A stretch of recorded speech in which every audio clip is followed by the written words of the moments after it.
할렐루야. 오늘 이 밤에 우리에게 주시는 이제 말씀을 받겠습니다. 하나님의 약속의 아멘하라 시리즈 설교의 이제 마지막 말씀이 되겠습니다. 오늘은 정말 성경에서 손꼽히는 유명한 말씀이지요. 마태복음 28장 18절에서 20절까지 말씀을 우리가 함께 받도록 하겠습니다.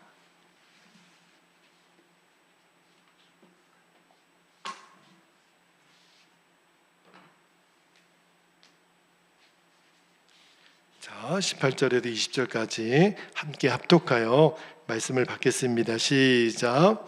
예수께서 나와 말씀하여 이르시되 하늘과 땅의 모든 권세를 내게 주셨으니 그러므로 너희는 가서 모든 족속을 제자로 삼아 아버지와 아들과 성령의 이름으로 세례를 베풀고 내가 너희에게 분부한 모든 것을 가르쳐 지키게 하라. 볼지어다 내가 세상 끝날까지 너희와 항상 함께 있으리라 하시니라. 아멘. 하나님의 말씀입니다. 자, 우리가 지난 8주 동안 하나님의 약속에 아멘하라 이제 시리즈 말씀에 오늘 이제 마지막 말씀을 전하겠습니다. 사실은 7가지 말씀을 이제 우리가 텍스트로 삼아서 지금까지 나누기는 했지만 실은 하나님의 모든 말씀이 다 우리가 아멘으로 붙들 약속들이지요. 그래서 오늘 이 마지막 말씀을 나누지만 앞으로 우리가 어떠한 말씀을 받더라도 이것은 하나님이 내게 주신 약속이지 꼭 그것을 기억하며 여러분이 말씀을 받게 되기를 축복합니다. 여러분 좋은 점도 있긴 해요. 그러나 우리 인간에게, 우리 사람에게 가장 치명적인 약점이 하나 있다면 뭘 것 같아요? 우리에게 정말 약점이 하나 있다면 잊어버리는 겁니다.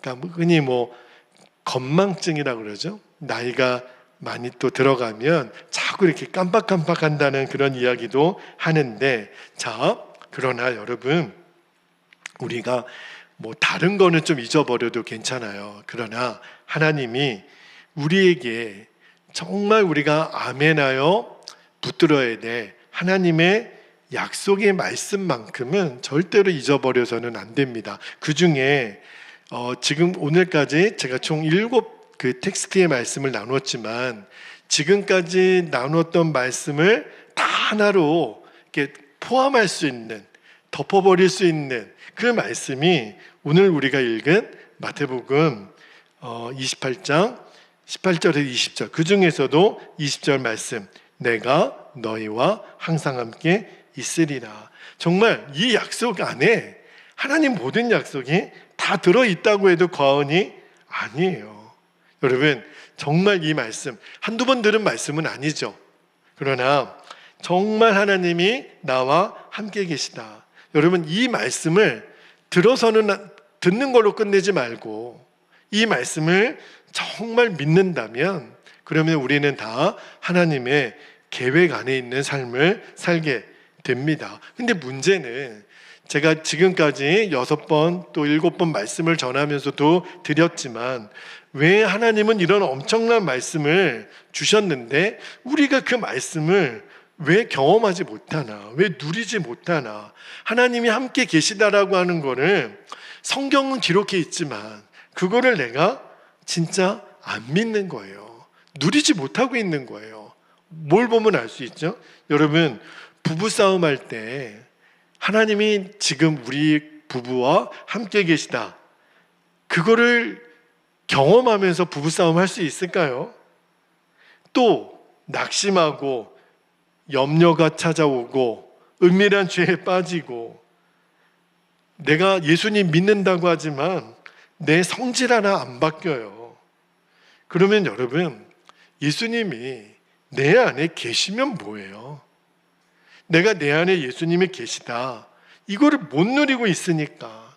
하나님의 약속은 너무너무 놀라운데 우리는 너무너무 비참할 정도로요, 그 약속을 누리고 있지 못해요. 여러분, 예수님이 약속은 하셨지만 내게는 이루어지지 않았을까? 아니요. 이미 이루어진 약속이에요. 여러분, 저와 여러분에게 이미 예수님이 세상 끝날까지 항상 함께 있겠다, 이 약속은 이미 이루어진 거예요. 우리는 이 약속이 이루어진 삶을 살고 있습니다. 그런데 왜 나는 잘 그거를 모를까? 아니, 예수님 믿는다고 하면서도 예수님이 내 안에 함께 계시다고 하시는 이 약속의 말씀을 왜 우리가 경험하지 못하나? 이유는요, 이 약속의 말씀에 내가 믿음으로 반응을 못하는 거예요. 그러니까 믿음으로 반응하지 못하면 이 약속의 말씀이 내게 이루어지는 것을 경험하지 못합니다. 왜냐하면 내가 믿음으로 화합하지 못하니까. 그러니까 마치 약속은 주셨지만 약속을 처음부터 안 받은 사람처럼 살게 되는 거예요. 여러분, 성경에 예수님이 우리와 항상 함께 있겠다라고 하는 말씀을 이 마태복음 28장 말고도 엄청나게 많이 말씀하셨어요. 그 중에 2절 말씀만 한번 볼까요? 자, 요한복음 14장 18절 한번 볼게요. 요한복음 14장 18절에 보면 내가 너희를 고아와 같이 버려두지 아니하고 너희에게로 어떻게 하리라? 오리라. 함께 계시겠다는 거예요. 또 하나 마태복음 18장 20절에 보세요. 두세 사람이 내 이름으로 모인 곳에는 나도 어디에 계시다고요? 그들 중에 우리 안에 있느니라. 성경에 이것 말고도요, 어마어마하게 많은 말씀이 하나님이 우리와 함께 계시다. 그분의 이름이 아예 임마누엘이세요. 예수님의 이름이 임마누엘이에요. 그러면 여러분, 우리가 하나님을 믿는다라는 것은 하나님이 하신 말씀을 믿어야, 그래야 하나님을 믿는 거거든요. 우리가 여러분 어떤 사람을 믿어요. 근데 그 사람이 하는 말을 못 믿겠대요. 그러면 그 사람을 믿는 거예요? 안 믿는 거예요? 안 믿는 거죠.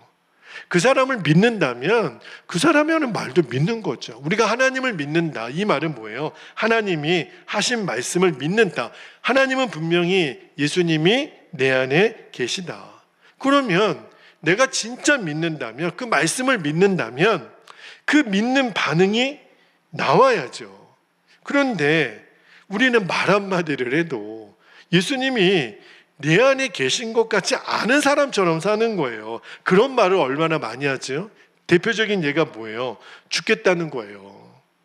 예수님이 내 안에 계신 것이 분명한데 죽겠다, 또 힘들다. 이게 아예 우리 입에 배었어요. 이번 한 주간 참 많은 목사님들을 만났습니다. 감리교 정회원 연수 교육을 위해서 한 70명 정도의 목사님들과 함께 훈련을 받고 좋은 강사님들로부터 많은 도전을 받았는데, 저희가 이렇게 토의하는 시간에 서로 식사 교제하고 나누는 시간에 우리 목사님들의 입술에서도 거의 나오는 이야기가 뭐냐면 힘들다, 어렵다, 지금 목회 형편이 너무 어렵다, 이걸 아예 달고 살아요. 근데 여러분, 엄밀히 말하면 힘들다, 어렵다, 예수님이 나와 지금 함께 계시는데, 그 말은 예수님이 지금 나와 함께 계시다는 말을 거의 부정하는 것과 똑같아요. 우리도 모르게 한숨 짓고 불신의 말을 하고 다른 사람에 대해서 함부로 판단하고 험담하는 것도 실은요, 내 안에 계신 예수님을 행동으로는 부인하는 거예요. 그런 일들이 지금 도처에 지금 벌어지고 있습니다. 예수님은 정말 나와 함께 계신가? 그러면 내가 그거를 믿는다면 내 행동이 믿음에 합당한 행동이 나와야 돼요. 그런데 내가 믿음의 화답이 없으니까 엄청난 약속을 받았는데도 하나님의 약속이 하나도 이루어지지 않은 것 같이 우리가 사는 거예요. 여러분, 가만히 생각해 보세요. 우리가 내 자신을 돌아보면 예수님이 지금 내 안에 계시지 않는다면 있을 수 없는 일들이 일어나고 있잖아요. 당장 오늘 밤에 우리가 지금 예배 자리에 있잖아요. 오늘 성전이든 온라인으로 예배를 드리는 우리 교우들도 계시지만, 오늘 내가 이 예배 자리에 있는 거 예수님이 이끌지 않으면 우리 이 자리에 있지 못합니다. 우리는 예수님을 나의 구주로, 하나님을 나의 아버지로 우리가 고백하잖아요. 우리가 기도와 용서와 전도와 사랑에 대한 부담을 우리가 느끼잖아요. 이게 다 뭐죠? 예수님이 성령으로 내 안에 계신 증거예요. 예수님이 내 안에 계시지 않으면 있을 수 없는 일. 그런데 우리는 계속해서 내 안에 예수님이 계실까 모르겠다는 거예요. 주님이 나와 함께 계신 것을 온전한 믿음으로 반응하지 못하고 있는 거예요. 여러분, 우리가 부흥을 위해서 기도하고 하나님 나라의 도래를 위해 기도하지만 진짜 하나님이 우리에게 주시는 부흥의 핵심을 아셔야 돼요. 단순히 교회에 출석하는 성도들이 늘어나고 또 교회 재정이 늘어나고 그거는요, 부흥의 하나님이 부흥을 주시는 보너스지, 그게 부흥이라고 말해서는 안 돼요. 부흥은 뭐죠? 우리 성도들이 정말 예수님이 우리와 함께 계시는 거, 믿는 거, 그래서 믿었다면 믿음의 반응이 나오는 거. 여러분, 영국의 웨일즈 지방에 엄청나게 많은 부흥의 역사가 일어났죠. 동시다발적으로. 참 하나님의 역사는 놀랍죠. 어떤 도시나 어떤 지역 자체가 엄청나게 부흥하는 그런 대표적인 도시 중에 하나가 영국의 웨일즈 지방인데 너무너무 놀라운 사건들이 일어나요. 그러니까 어떤 일이냐면 주님이 함께 계시다라는 것에 믿음의 반응의 역사들인 거죠. 그 중에 한 예화를 말씀드리면 웨일즈 지역의 어느 작은 교회입니다. 열심히 교회에서 봉사를 하는 집사님이 계셨어요. 어느 교회나 그런 분들이 있죠. 근데 그 집사님이 어느 날 교회 청소를 하러 오십니다. 그리고 청소하시고 늘 습관처럼 기도하는 시간을 가지셨어요. 그런데 전 세계 어디라도 우리 성도들이 기도할 때 제일 많이 붙들고 기도하는 게 주님이 우리에게 가르쳐 주신 기도 중에 대표적인 게 주기도문이잖아요. 마태복음 6장에 나오는. 그래 이 집사님이 주기도문으로 기도를 합니다. 그런데 그 주기도문으로 기도하다가 어디에 딱 걸리냐면 내게 죄 지은 자를 사하여 준 것 같이 내 죄를 사하여 주옵시고, 이 부분에 딱 걸리는 거예요. 이 부분을 그냥 못 지나가겠는 거예요. 왜 내가 이렇게 기도가 안 되지? 근데 실은 이 집사님 안에, 그 교회 안에 관계가 어려운 또 다른 분과의 다툼이 있었어요. 내가 왜 이렇게 열심히 봉사하고 기도하는데, 여러분, 우리도 그런 일이 있을 수 있죠. 열심히 교회를 섬기고 봉사하고 하지만 마음이 안 맞아서 다투는 일이 있을 수 있지요. 그런데 이 집사님이 그날따라 이 주기도문이 걸리는 거예요. 더 깊은 기도로 나아가지 못하는 거예요. 그래서 어떻게 했냐면 지금 기도하고 교회 청소하는 일 잠깐 내려놓고 지금 제일 중요한 것은 내 마음에 불편함이 있는 그분을 찾아가라는 마음에 순종을 합니다. 그리고 사실은 얼마 전까지만 해도 그분 만나면 따지고 싶은 게 많았어요. 해대고 싶은 게 많았어요. 그런데 그날은 마음 안에 성령님께서 절대로 따지지 말고 잘잘못 시시비비 가리지 말고 무조건 네가 잘못했다고 말해라. 그래서 그 또 다른 성도님 찾아가서 그냥 다짜고짜 내가 잘못했습니다. 내가 실수했습니다. 저를 용서해 주세요. 그런데 이 두 사람 안에 하나님이 부흥을 주세요. 이분들이 이제 예배 시간에 이 간증을 합니다. 그리고 손을 잡고 기도하는데 성령이 이 두 분 안에 놀랍게 강하게 역사하고 그 교회가 뒤집어지는 부흥의 시작점이 되는 거예요.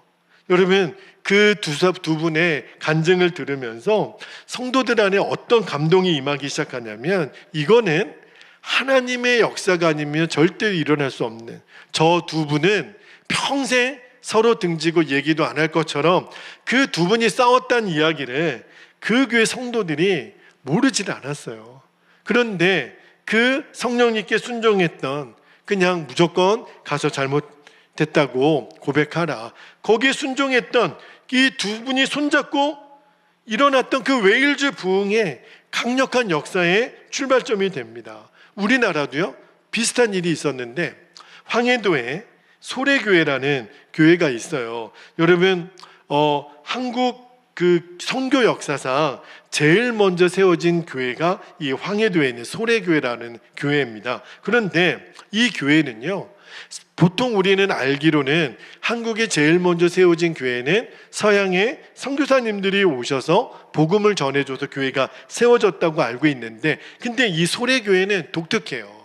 선교사님이 세워진 교회가 아니에요. 선교사님이 와보니까, 특히 펜 윅이라고 하는 선교사님이 와보니까 이미 예수 믿는 사람들이 있는 거예요.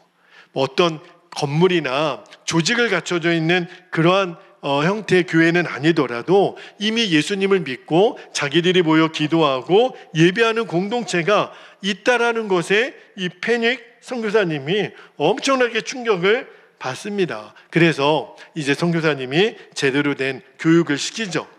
그리고 거기서 예배를 인도하고 말씀을 가르치는 일을 1889년에 이 소래교회를 방문해서 시작을 합니다. 그리고 한동안은 그 교회를 가지 못하다가 7년 후에 1896년에 그 소래교회를 다시 방문을 해요. 그러니까 이 페닉 선교사님이 궁금하죠. 7년 동안 이 교회 안에 어떤 변화가 있었을까? 몇십 명도 안 되는 그러한 성도들이 있었는데 7년 만에 깜짝 놀랐어요. 그 소래교회에 성도들이 300명 가까이 모여 있는 거예요. 와, 7년 만에 엄청나게 부흥을 경험한 거죠. 그래서 이 페닉 선교사님이 보람이 있잖아요. 7년 전에 참 그렇게 예수 믿는 사람들이 있었지만 아주 작고 보잘것없었는데 7년 만에 이렇게 놀랍게 부흥을 하더니, 그래가지고 말씀을 전했습니다. 그런데 이상한 일이 일어나는 거예요. 예배 분위기가 뭔가 싸늘한 거예요. 이 페닉 선교사님이 보니까. 그래서 어찌어찌 예배는 마쳤는데 거기에 장로님은 아니지만 그 교회에 소래교회 평신도 대표격인 책임자를 부릅니다. 혹시 제가 7년 만에 와서 잘 모르겠지만 지금 하나님의 임재 가운데 이 교회 성도들이 거하고 있는 느낌이 제게 들지가 않습니다. 보통 이런 경우에는 교인들 사이에 어떤 불화가 있을 가능성이 있는데 혹시 저에게 이 소래교회 안에 교인들 안에 다툼이나 불화가 있지는 않습니까? 저에게 말씀해 주실 수 있겠습니까? 그랬더니 그 평신도 지도자 그분이 얼굴을 못 드는 거예요. 왜 그러냐면 그 교인들과의 다툼의 당사자가 바로 그 지도자였던 거예요. 이제 페닉 선교사님이 왜 말씀을 전하는데도 이렇게 마음에 뜨거움이 없을까 이유를 알았어요. 그래서 그 평신도 지도자에게 이야기를 합니다. 그러면 제가 시키는 대로 순종할 수 있겠습니까? 그분을 찾아가서 용서를 구하고 화해할 마음이 있습니까? 그러면 그렇게 순종해 달라고 부탁을 했어요. 그래서 그분이 또 다른 그 성도님 찾아가서 용서를 구하고 두 사람 안에 화해 역사가 일어납니다. 그리고 나서 그 다음 집회 때 옛날에는 한 번 부흥회를 하면 2주 정도 했다 그래요. 12일 동안 집회를 계속하고 있는데 그 다음 시간에 집회 때 이 화해를 청하러 갔던 이분이 나와서 교인들에게 고백을 하는 거예요. 제가 사실은 누구랑 마음이 안 좋고 다툼이 있었는데 제가 깨닫고 보니까 모든 게 제 잘못입니다. 그리고 공개 우리 성도들 앞에서 회개를 한 거예요. 그러니까 교인들이 모를 리가 없죠. 다 알고 있었죠. 그런데 교인들 마음에 충격이 또 온 거예요. 웨일즈 지방의 부흥의 역사랑 똑같죠. 저 두 분은 평생 화해 안 할 것 같고, 근데 주님이 아니면 있을 수 없는 일이 일어나는 것을 보니까 이 소래교회 안에 말할 수 없는 엄청난 놀라운 부흥이 임하고 성령의 기름 부으심이 오는 거예요. 여러분, 저는 우리 베델교회도 하나님의 부흥을 사모하고 성령의 충만한 역사를 갈망합니다. 여러분도 그러실 거예요. 여러분, 우리가 이왕 예수님을 믿었다면 말씀이 이루어지는 그대로 믿어야 진짜 행복한 거 아니에요? 그런데 성경은 그렇게 기록되어 있는데 나는 경험을 못한다? 그러면 여러분, 예수 믿는 거는 고역이죠. 기쁨이 뭐가 있어요? 그런데 어떻게 우리가 성령의 충만함을 경험하고 예수님 내 안에 계신 거를 경험하며 살 수 있는가? 간단해요.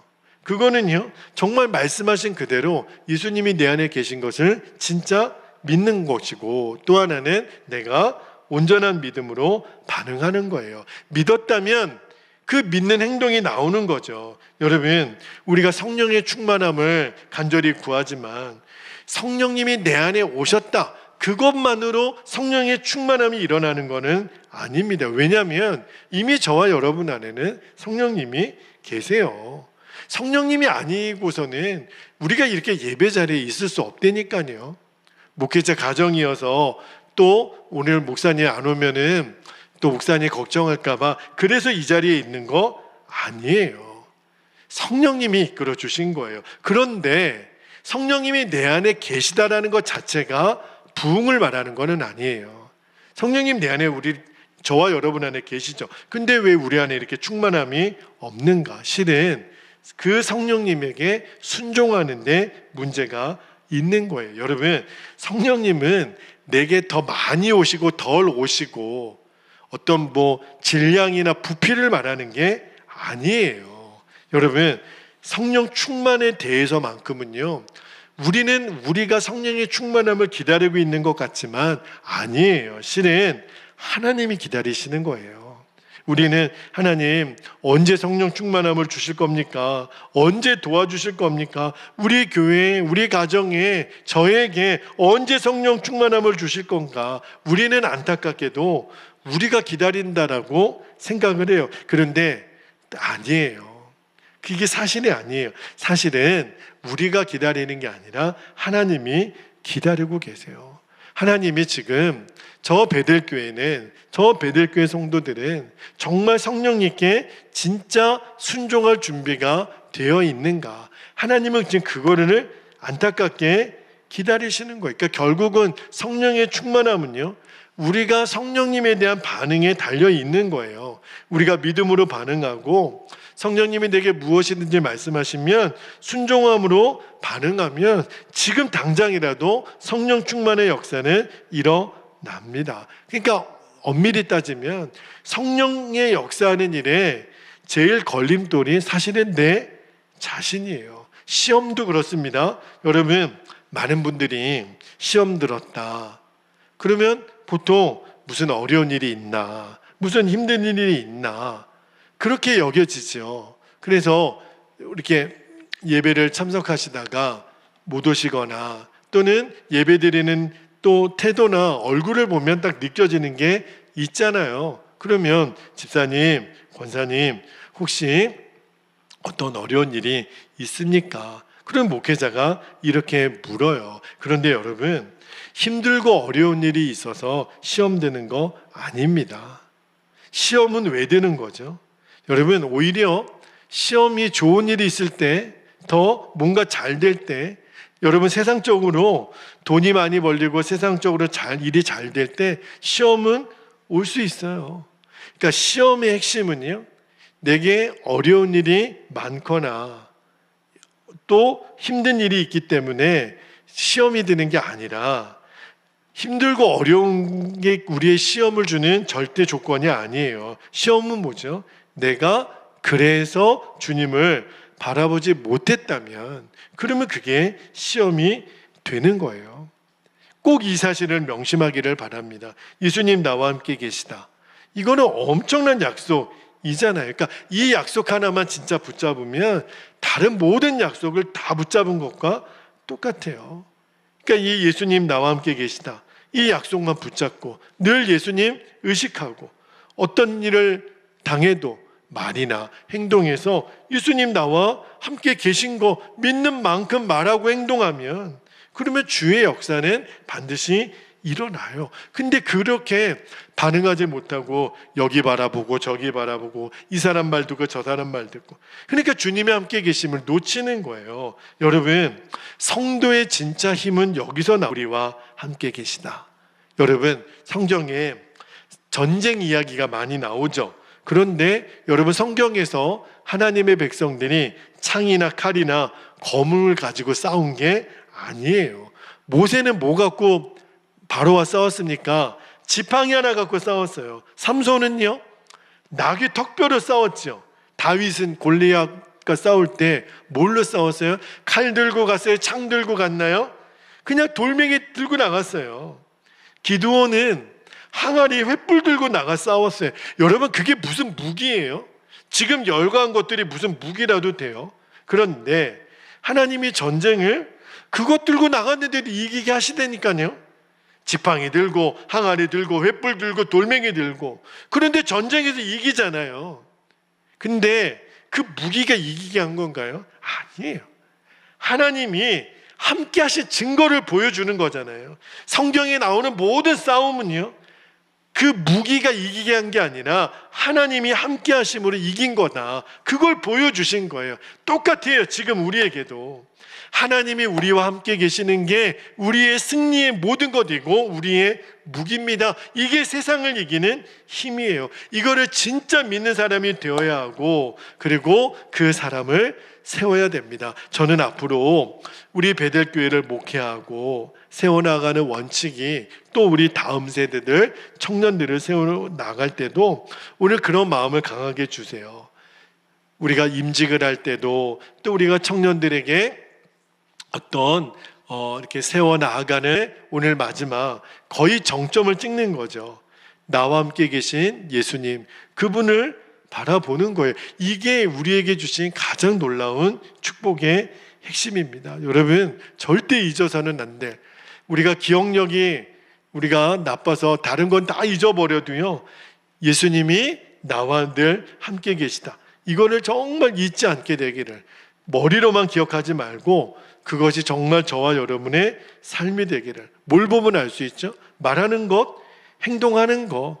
예수님이 함께 계시는데 이런 말이 나올 수가 없어요. 예수님이 나와 함께 계신 거를 믿는데 이런 행동이 나올 수가 없죠. 그러면 그런 말 하지 않고 그런 행동 하지 않는 거예요. 그러면 반드시 주님의 역사가 나타납니다. 우리가 예수님 계속 바라보면, 그래서 2025년도 올해 우리 교회 표어가 24시간 예수님 바라보는 거잖아요. 예수님 나와 함께 계시는 거. 그러면 반드시 주님의 역사가 일어나고 주님이 우리 안에 부흥을 이루세요. 오늘 이 밤에 우리가 기도할 때 정말 영원히 잊어버리지 않을 하나님의 약속, 내가 너희와 항상 함께 있느니라. 여기 안에 다 들어있어요. 예수님 정말 내 안에 오셨고, 그리고 내 주님이 되셨고, 나를 절대로 떠나지 않으신다. 이거 하나만 기억하면 돼요. 그리고 말 한마디, 행동 하나도 그 믿음으로 반응하면 주님이 저와 여러분의 인생 책임지시고, 우리 성도들, 우리 교회, 또 우리 자녀들, 우리의 모든 것을 주님이 책임져 주시는 거예요. 오늘 그 믿음의 기도를 저와 여러분이 드릴 수 있게 되기를 축복합니다. 자, 이제 우리 함께 합심하여 기도하겠는데, 두 가지 기도 제목을 꼭 붙드세요. 자, 첫 번째 기도 제목입니다. 첫 번째 기도 제목은 예수님이 나와 함께 계시다는 거, 여기에 대한 믿음의 반응을 우리가 이제 보이는 거예요. 그래서 강력한 하나님의 부흥의 역사가 일어나게 하옵소서. 너무너무 중요한 기도 제목입니다. 이 기도 제목을 생명으로 붙드세요. 두 번째는 인생의 모든 승리는 하나님이 함께 계심을 항상 믿는 것에 있는 거예요. 그래서 우리가 할 수 있는 일은 24시간 예수님 바라보는 거. 함께 하시니까 그거를 머리로만 이해하지 말고 정말 그 함께 계시는 예수님 바라보는 것이 실제가 되면 예수님이 놀랍게 역사하시고, 우리에게 꿈과 같은 하나님의 부흥, 하나님의 나라가 이 익산에 임하는 일에 주님이 우리의 믿음을 사용하여 주실 줄 믿습니다. 이제 이 두 가지 기도의 제목, 우리가 이제까지 총 7번 7개의 말씀을 붙들었고 오늘 마지막 그 정점을 찍습니다. 모든 약속이 다 이 약속에 들어있는 것과 똑같아요. 함께 하시는 예수님, 그 주님을 바라보는 눈이 더 열려지기를 우리가 사모하며 우리 말씀과 기도 제목 붙들고 우리 주님의 이름을 간절히 부르고 통성으로 기도하겠습니다. 주여